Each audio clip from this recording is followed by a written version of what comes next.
personally, I want to see a lot of people just put more heart and more soul into a lot of music. You know, I'm not gonna name any like specific bands I listen to saying they don't have it. I'm just saying like, you know, I listen to some music that's coming out in the scene and stuff like that, and I don't feel sometimes that they have, you know, the passion and the heart and stuff sometimes that, you know, that I feel like a lot of bands that are out and that are pushing so hard and, you know, just falling so short. And, you know, I feel like that hopefully we can see more of that come in the future and like pull us out of this rut or whatever it is you want to call it. If you were to like break out or, you know, break into that like kind of mainstream world or quote unquote sell out, however you want to say it, I think you can bring a lot of those fans along with you. You know what I mean? I don't think it necessarily just means you leave them all behind, because if you're making music that you want to make and you're staying true to like, you know, what you started the band for, it's like those people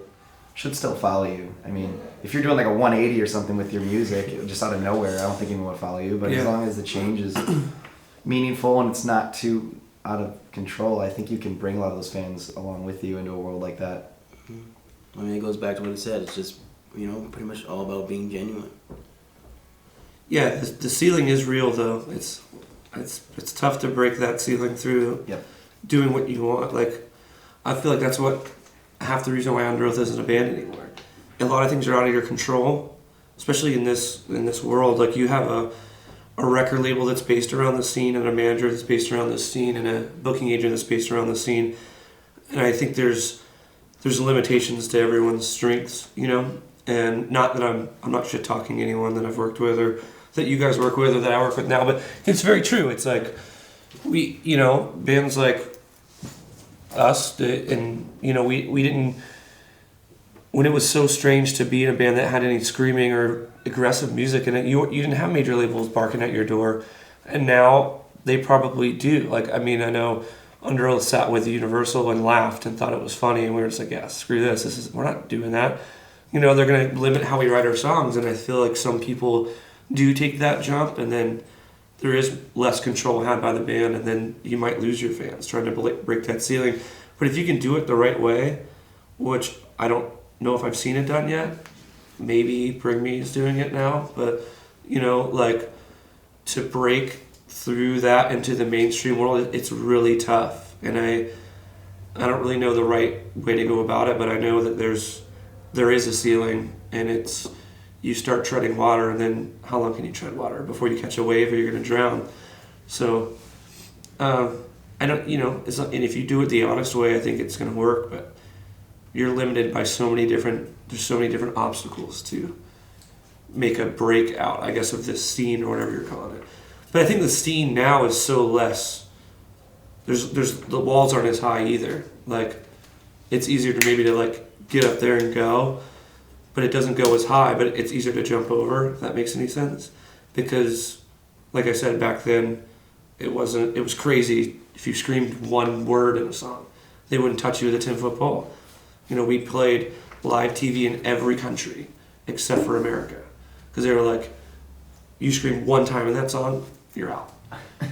And now it's different. Now you're seeing, you know, I mean, I saw Dillinger Escape Plan on, like, Letterman or something like that.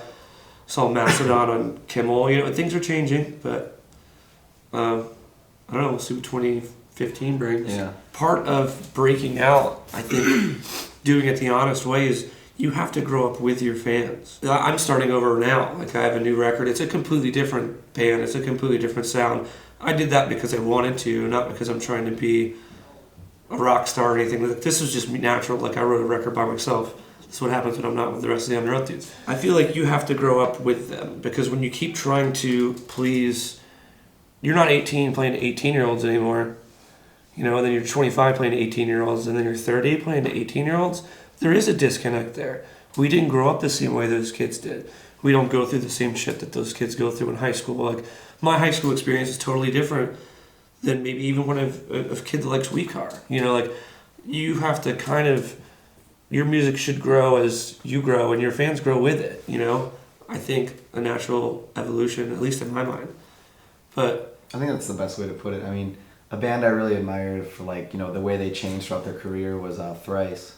Yeah. I mean, how they started off as, like, straight punk hardcore, like Yeah. underground, and then you listen to like the Alchemy Index, and it's like they but their definitely fans, evolved. like, stayed with Mhm. them, and they kept, you know, Which is a hard thing to do.